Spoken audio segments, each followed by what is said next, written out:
ज्वार झारखंड में हूं संतोष गंगवार। बुलेटिन की शुरुआत करेंगे बोकारो से आ रही खबर के साथ, जहां सेक्टर 4 के सिटी सेंटर स्थित राधा कृष्ण मंदिर के पास झोपड़ी नुमा दुकान के साथ ठेले में आग लग गई। इसमें कई दुकानें जलकर खाक हो गई हैं। फायर ब्रिगेड की गाड़ियां आग पर काबू पाने में सफल रहीं। इस आग में लाखों का नुकसान की आशंका जताई जा रही है।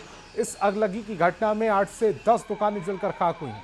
आग सबसे पहले कार, एसेसरीज और नंबर प्लेट की दुकान में लगी, जिसमें 12 से 15 लाख की संपत्ति का नुकसान हुआ। आग लगने की वजह का पता लगाया जा रहा है, साथ ही नुकसान का भी आकलन किया जा रहा है। एक्सक्लूसिव तस्वीरें समय आपकी टेलीविजन स्क्रीन पर। आग जब लगी उस समय तस्वीरें विकराल थी, लेकिन फायर ब्रिगेड की गाड़ियों ने आग पर काबू पा लिया और वहां जो स्थानीय लोग थे उनमें हलचल देखी गई। हालांकि 10 दुकानें ऐसी हैं जिनमें आग पकड़ ली गई। राधा कृष्ण मंदिर के पास यह हादसा हुआ है। गए हैं, उसके बाद बगल वाला सब फोन किया कि आपका दुकान के पीछे से आग लग गया। क्या चीज का दुकान था आपका? मेरा कार एसेसरीज का नंबर प्लेट का दुकान था। कितना दुकान में आग लगा होगा? बगल में 4-5 दुकान में आग लग गया। कितना का नुकसान हुआ होगा? मेरा तो 12-15 लाख का नुकसान हो गया। अभी 8:30-9 बजे सूचना मिला है कि कृष्णा मंदिर सिटी सेंटर में एक किसी दुकान में आग लग गया था। तो उसी पे फायर ब्रिगेड की सारी गाड़ियां पहुंच गई थी। आग पे नियंत्रण पा लिए हैं, किसी का कुछ हताहत नहीं है। जानमाल मतलब कुल कितने दुकानें जली हैं? जिस तरह 5 से 6 दुकान तो लग रहा है कि जला है ना। बाकी आग के कारणों का कुछ पता चला है? नहीं, अभी तक तो नहीं पता चल पाया। अभी लगभग 8:30 बजे सेक्टर 4 सब्जी बाजार के पास आग लगने की सूचना मुझे मिली। त्वरित कार्रवाई करते हुए हमारी 2 गाड़ी और BSL की भी एक गाड़ी आकर के आग को हम लोग पूर्ण रूप से बुझा दिए हैं। लगभग 7-8 दुकान आग से प्रभावित हुआ है। अभी आग बुझाने की कार्रवाई अंतिम चरण में है। किसी भी आदमी के जलने की या घायल होने की सूचना नहीं है। कारण अभी हम तहकीकात कर रहे हैं। चंद सेकंड में हम अपने तह तक पहुंच जाएंगे। और सरायकेला से बड़ी खबर मिल रही, रेलवे पार्ट्स स्क्रैप में बेचने का खुलासा हुआ। सीनियर इंजीनियर समेत 2 गिरफ्तार कर लिए गए। कई रेलवे अधिकारी रडार पर हैं। जमशेदपुर सरायकेला के स्क्रैप टाल में छापा मारा गया। बड़ी मात्रा में रेलवे के पार्ट्स बरामद हुए। कौड़ियों के भाव बेचे गए करोड़ों के पार्ट्स। आदित्यपुर RPF की ये बड़ी कार्रवाई और तस्वीर भी समय आपकी टेलीविजन स्क्रीन पर है।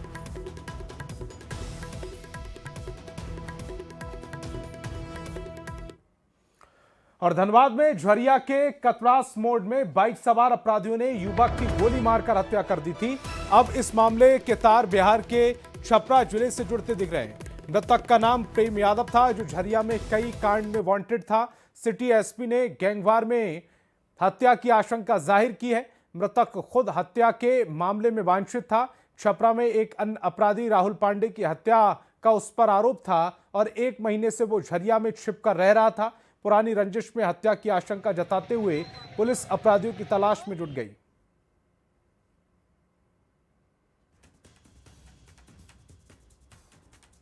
ये आपका छपरा जिले का थाना मकेर का रहने वाला है। आपको ये बता दूं कि 2/10 को राहुल पांडे नाम के एक दूसरे अभियुक्त की हत्या हुई थी वहां पे, जिसमें ये बंदा वांछित था। 2/10 के बाद से ये वांछित था और तकरीबन 1 महीने से यहाँ पे रह रहा था।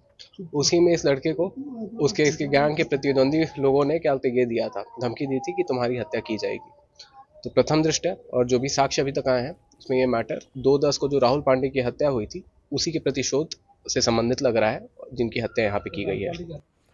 और हजारीबाग पुलिस ने ज्वेलरी दुकान से हुई बड़ी लूट का खुलासा किया। SP ने बताया कि पुलिस ने महज 24 घंटे के भीतर पूरे कांड का उद्भेदन कर दिया, यानी कि खुलासा कर दिया। लगभग 9 बजे बरही चौक के पास जय माता दी ज्वेलर्स के संचालक के साथ फायरिंग कर सोना चांदी से भरे 4 बैग लूट लिए गए थे, जिसके बाद CCTV फुटेज और गुप्त सूचना के आधार पर सटीक कार्रवाई की गई और 3 अपराधियों को गिरफ्तार कर लिया गया। पुलिस ने आरोपियों के पास से कुल 1.5 करोड़ रुपए के आभूषण और 3 देसी कट्टा जब्त किया है। मैं मानता हूं कि अच्छी उपलब्धि है कि हम लोगों ने 24 घंटे के अंदर में न केवल सभी अपराधियों को पकड़ा, बल्कि उसमें जितना भी चोरी का आइटम था वो सभी रिकवर किया है। लगभग हम लोगों ने 1 किलो सोना का आभूषण है, करीब 13 केजी के आसपास चांदी के आभूषण है, उसमें 11 केजी नए आभूषण हैं चांदी के और लगभग 1.25-2 किलो पुराने आभूषण हैं।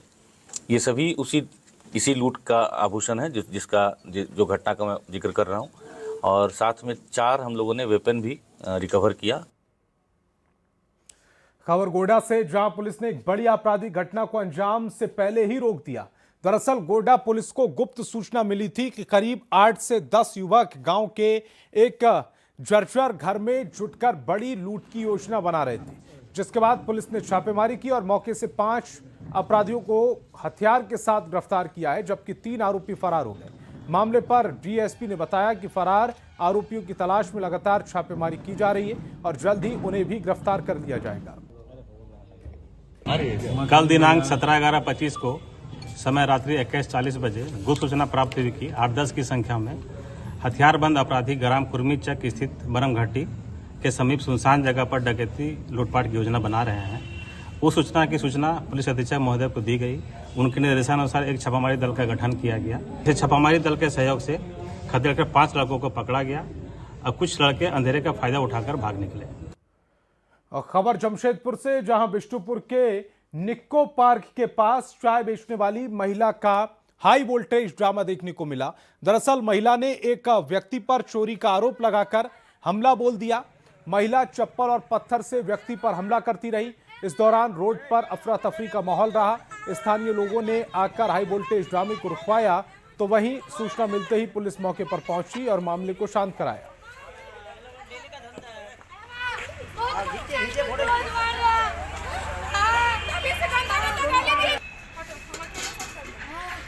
काय के लिए मारपीट हुआ? दुकान में आके चोरी कर रहा है। अभी हम चोरी किया है। हाँ, अभी क्या बच्चा मेरा काम कर रहा है, बच्चा को मार रहा है। क्या है? गंदा गंदा गाली दे रहा है। अभी मारपीट काय के लिए हुआ? गंदा गंदा गाली दे रहा है, मार रहा है मेरे को जबरदस्ती। बच्चा को मेरा गला चिप रहा है। क्या करती है? छोड़ देंगे इसको। तुम यहाँ करती क्या? क्या करते, दुकान चलाते हैं और क्या करेंगे। पूर्व डीजीपी पर नेता प्रतिपक्ष बाबूलाल मरांडी ने फिर हमला बोला। सस्पेंशन, एक्सटेंशन और फिर इस्तीफे को लेकर उन्होंने निशाना साधा। अनुराग गुप्ता के बहाने सीएम पर लगाए गए आरोप पर सत्ता पक्ष हमलावर दिख रहा है और पलटवार भी कर रहा है। पूरी खबर एक रिपोर्ट में।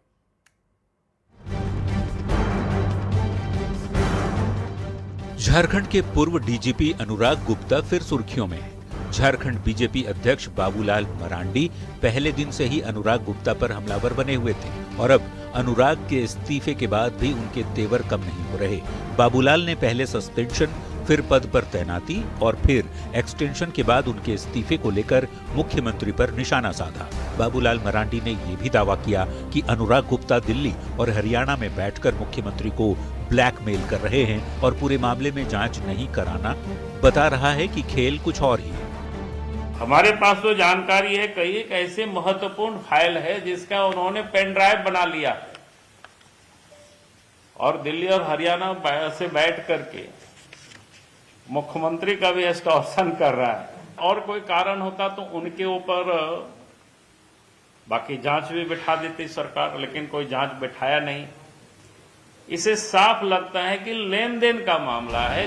बाबूलाल मरांडी के आरोपों के बाद सत्ता पक्ष ने पलटवार करने में देर नहीं की। जेएमएम प्रवक्ता ने आरोप लगाया कि बाबूलाल मरांडी हेमंतोफोबिया के शिकार हैं और बीजेपी को झारखंड का विकास होने से परेशानी है, तो कांग्रेस ने आरोप लगाया कि घाटशिला उपचुनाव के बाद बाबूलाल बेरोजगार हो गए हैं और पद पर बने रहने की चाहत में बयानबाजी कर रहे हैं। बाबूलाल जी को हेमंतोफोबिया हो गया है और वो कठपुतली की तरह उनका यूज कर रही है भाजपा। ये चाहते हैं कि हम केंद्र से जो है झारखंड की सत्ता को हैंडल करें। बात में और तथ्यों में कहीं सच्चाई नहीं है। वो ऐसे ऐसे आरोप लगा रहे हैं जिसकी जांच राज्य सरकार पहले से करा रही है और अब तो उनको अपने पद जाने का भी खतरा है। एक साथ 2-2 पद के मालिक हैं वो। इधर झारखंड हाईकोर्ट में अनुराग गुप्ता के खिलाफ वकील राजीव कुमार ने ऑनलाइन प्राथमिकी दर्ज कराई है। इसमें अनुराग गुप्ता और गैंगस्टर सुजीत सिन्हा के बीच साठगांठ के आरोप की जांच की मांग की गई है।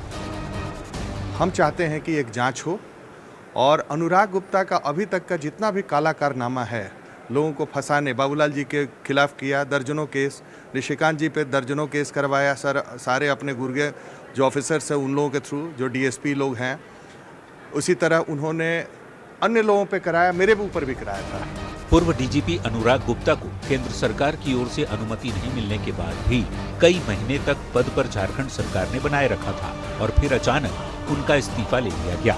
बाबूलाल मरांडी पूरे मामले में मुखर हैं और उनकी ओर से लगाए गए आरोप गंभीर। जरूरत है सरकार की ओर से जांच कराने की, ताकि नेता प्रतिपक्ष के आरोपों की सच्चाई सामने आ सके। न्यूज 18 के लिए रांची से ओम प्रकाश के साथ संजय कुमार सिन्हा और गौरव झा की रिपोर्ट। और खबर धनबाद से, जहां शर्फी अस्पताल में हिंसा, तोड़फोड़ और पुलिस पर पथराव मामले में पुलिस ने बड़ी कार्रवाई की। मामले में शामिल 6 आरोपी को गिरफ्तार कर लिया गया। अस्पताल में करीब 50 लाख की संपत्ति को नुकसान पहुंचाने और मेडिकल स्टाफ के साथ मारपीट करने में गिरफ्तारी के बाद सभी को जेल भेज दिया गया। घटना 24 अक्टूबर की है, जब सड़क हादसे में घायल को अस्पताल लाया गया था और उसकी मौत हो गई थी। इस मामले में लोगों ने जमकर बवाल किया। हंगामे में शामिल बाकी आरोपियों की तलाश की जा रही है। अस्पताल में घुसकर अस्पताल में इमरजेंसी वार्ड को तहस नहस किया गया। लगभग 40-50 लाख के जो भी इम्पोर्टेंट ऑपरेटर्स होते हैं, जो मेडिकल डिवाइस होते हैं, उसको तहस नहस किया गया था। उसके बाद भी जो उम्र व्यक्ति थे वो सड़क जाम कर दिए और पुलिस पे पथराव किए। वरीय पुलिस अधीक्षक के निर्देशानुसार एक विशेष छापामारी दल का गठन किया गया था। छापामारी दल के द्वारा इस कांड में संलिप्त 6 व्यक्तियों को विभिन्न स्थानों से गिरफ्तार किया गया है। और खबर पलामू से, जहां पुलिस अफीम तस्करों के खिलाफ अभियान चला रही। पुलिस अब तक कई एकड़ में लगाए जा रहे पोस्ते की खेती को नष्ट कर चुकी है। एसपी रेशमा रमेशन ने बताया है कि इस बार लोगों को जागरूक किया जा रहा है कि पोस्ते की खेती में शामिल ना हो। दैनिकी सामान जो वो लोग रखे थे वहां पे, तो उसको पुलिस के द्वारा डिस्ट्रक्शन किया गया है। वो वन विभाग के भूमि पे था और वन विभाग की टीम भी साथ में था। और उसके बाद जो पहले जिस जगह पे जो है खेती में की उपयोग किया गया था, सत्यापन में इस बार पाया गया है कि जैसे मनातू है, पांकी है, पांडू है और भी बाकी एरियाज में ये पाया गया है कि वहां पे अफीम का खेती ना लगा के आलू का, सरसों का, मटर का, चना का, ये सब का खेती जो है लोगों के द्वारा किया जा रहा है। हजारीबाग पुलिस ने टाटी झरिया में 20 लाख रुपए की फिरौती के लिए किए गए अपहरण कांड का खुलासा कर दिया। पुलिस ने कुख्यात एके गैंगवार गिरोह के 2 अपराधी अरुण मंडल और रोहित महतो को गिरफ्तार कर लिया। इनके पास से 2 देसी कार्बाइन, जिंदा कारतूस, मोबाइल, पिट्ठू बैग के साथ 2 बाइक और संगठन से जुड़े पर्चे बरामद किए गए। 7 नवंबर को SM पोल्ट्री फार्म के मुंशी गोपाल कुमार को अगवा कर लिया गया था और रिहाई के लिए 20 लाख रुपए मांगे गए थे। पैसा का लेन देन नहीं हुआ और सकुशल उसको बरामद किए। जो किडनैपर्स थे उनको भी हम लोगों ने गिरफ्तार किया और उनके पास से ये 2 वेपन, जो देसी कार्बाइन इसको कहते हैं, वो हम लोगों ने बरामद किया। इसी का भय दिखा करके उन लोगों ने गोपाल कुमार को किडनैप किया था। जो 2 किडनैपर्स हैं उनका नाम है अरुण मंडल और रोहित महतो। और जमशेदपुर में गोविंदपुर थाना पुलिस को एक बड़ी सफलता हाथ लगी है। गोविंदपुर पुलिस ने गुप्त सूचना के आधार पर अपराध की योजना बना रहे 3 अपराधियों को गिरफ्तार किया। इनके पास से पुलिस अलग अलग थाना क्षेत्र में हुए चोरी कांड के सामान को जब्त किया है।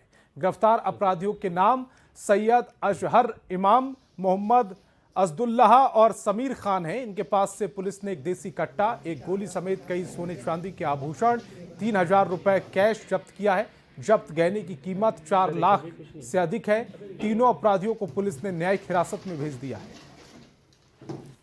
को पकड़ा तो आसपास में हमने ये देखा कि आपस में वो लड़ाई ही कर रहे थे उस समय। फिर हमें उन्होंने घेरा, उन्हें पकड़ा, उनकी अच्छे से तलाशी ली गई। उनके पास से हमें एक देसी कट्टा, 8 mm की एक गोली और उसके अलावा कुछ ऑर्नामेंट्स भी हमने बरामद किया और कुछ हमने, जहाँ पे ये लोग इनके निशानदेही पे कुछ और ऑर्नामेंट्स को भी हमने रिकवर किया है, जिसमें चांदी का पायल 2, चांदी का कमरबंद 1, जिसका कुल मूल्य करीब 50,000 रुपये है। उसके अलावा सोने का एक टुकड़ा जो इसका वेट 14 ग्राम है, सोने का एक झुमका, ये 2 है क्वांटिटी में, जिसका वेट 8.5 ग्राम है। इसका कुल मूल्य करीब 2.5 लाख रुपए है। गुमला के बिशुनपुर में गुरदरी पुलिस पिकेट में 11 साल पहले हुए 13 हत्याकांड मामले में जज ने फैसला सुनाया। गुमला के एडीजे 3 भूपेश कुमार की अदालत ने 13 हत्याकांड मामले में IRB जवान विकास तिवारी को दोषी पाया। अदालत ने विकास तिवारी को आजीवन कारावास की सजा सुनाते हुए 50,000 रुपए का जुर्माना भी लगाया। तिहरी हत्याकांड का ये मामला साल 2014 के 9 अप्रैल का है, जिसमें नक्सल प्रभावित गुरदरी पिकेट में तैनात जवानों ने गोलीबारी होने से मौत हो गई थी। तब विकास तिवारी को इंसास राइफल और हैंड ग्रेनेड के साथ पिकेट से भागते देखा गया था। खबर जमशेदपुर से, जहां विरसा नगर पुलिस को बड़ी सफलता मिली। पुलिस ने 10 नवंबर को दिन दहाड़े ठेकेदार और ऑफिस से 10 लाख रुपए के लूट मामले का खुलासा कर 2 आरोपियों को गिरफ्तार किया। आरोपियों के पास से चोरी का 1 लाख से ज्यादा पैसा और देसी कट्टा बरामद किया गया। वहीं एसपी ने बताया कि विश्वकर्मा इंजीनियरिंग कार्यालय में दिन दहाड़े लूट की घटना हुई थी और कार्यालय के पूर्व कर्मचारी ने ही अपराधियों के साथ मिलकर पूरी घटना को अंजाम दिया था, जिस पर कार्रवाई की जा रही है और 2 और अपराधियों की गिरफ्तारी के लिए लगातार छापेमारी हो रही है। तो इसने अच्छे से प्लानिंग की। बाहर से 2-3 क्रिमिनल्स को बुलाए थे, परसूडी का और ये जो हरियाणा वाला लड़का था उनको बुलाया था, और जैसे ही पैसा बट रहा था तो ये लोग अटैक किए थे।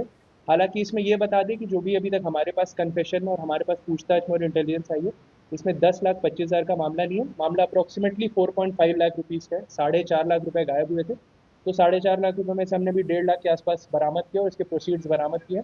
आगे अभी 2 अरेस्टिंग और होगी। हम लोग श्योर है कि उसके कारण और रिकवरी हमारे पास होने वाली है। और राजधानी रांची की सड़कों पर मॉडिफाइड रिक्शा और ठेले को ट्रैफिक पुलिस की ओर से जब्त किया गया। ये कार्रवाई इसलिए की क्योंकि इनमें स्कूटी, बाइक और मोपेड के इंजन थे। इन गाड़ियों का ना तो कोई फिटनेस सर्टिफिकेट है और ना ही कोई रजिस्ट्रेशन। ऐसे में कड़ा संदेश देने के लिए ट्रैफिक पुलिस ने यह कदम उठाया है। अधिक जानकारी दे रहे रांची संवाददाता ओम प्रकाश। राजधानी रांची में लगातार पुलिस के द्वारा ट्रैफिक नियमों का अनुपालन कराया जा रहा है और इसी सिलसिले में आज अगर कहा जाए तो मॉडिफाइड जो गाड़ियां हैं उन्हें जब्त किया गया है। जो स्कूटर्स हैं, बाइक्स हैं, स्कूटी हैं, उन तमाम चीज़ों को रिक्शे और ठेले का रूप दिया गया था, उसमें उन्हें इंस्टॉल किया गया था और इसी वजह से तमाम ऐसे जो रिक्शे हैं, जो ठेले हैं, उन्हें पकड़ा गया है। अब पुलिस के द्वारा इन तमाम जो ठेले और रिक्शों को जो जब्त किया गया है और तमाम लोगों से जो इसके साथ थे, जो चालक थे, उन तमाम लोगों से फ़िलहाल पूछताछ भी की जा रही है और उन्हें हिदायत भी दिया जा रहा है कि इस तरह के वाहनों का इस्तेमाल न करें और अगर करते हैं तो आने वाले दिनों में जो इसके कानूनी प्रावधान है उसके तहत कठोर कार्रवाई की जाएगी। तो फिलहाल देख सकते हैं मॉडिफाइड वाहनों के खिलाफ रांची पुलिस के द्वारा जो कार्रवाई है वो तेज कर दी गई है और ट्रैफिक थाना जो डेली मार्केट है उसके द्वारा ये पूरी कार्रवाई पूरे मेन रोड इलाके में की जा रही है। कैमरामैन संजीव तिवारी के साथ ओम प्रकाश, न्यूज़ 18 रांची। और चाईबासा पहुंचे पूर्व मुख्यमंत्री चंपाई सोरेन ने नो एंट्री की मांग को लेकर आंदोलन में शामिल लोगों से मुलाकात की। बादुड़ी और गितिलपी गांव में लोगों पर पुलिस अत्याचार का आरोप लगाया था। चंपाई सोरेन ने झारखंड सरकार पर निशाना साधा और आरोप लगाया कि सरकार आदिवासी हित के बारे में नहीं सोच पा रही। उन्होंने सरकार पर घमंड में चूर होने का भी आरोप लगाया। तो गलत लगाइए तो मांग तो करेगा ही ना। ये लोग आराम से बैठा हुआ, धरना बैठा, रोड में बैठा हुआ, आप नेगोशिएशन करके उसको समाधान निकल सकता था, लेकिन सरकार की इच्छा नहीं है। सरकार का एक घमंड हो चुका है कि इनका 2 टर्म हो रहा है ना कंटिन्यू। सर यहाँ कभी मन की मुंडा भी इस सरकार के प्रशासन के लिए जुलूस हुआ है कि नहीं? आदिवासी का जमीन लूटते जा रहा है, बाहर का आदमी यहाँ बसते जा रहा है। और वक्त है एक छोटे से ब्रेक का।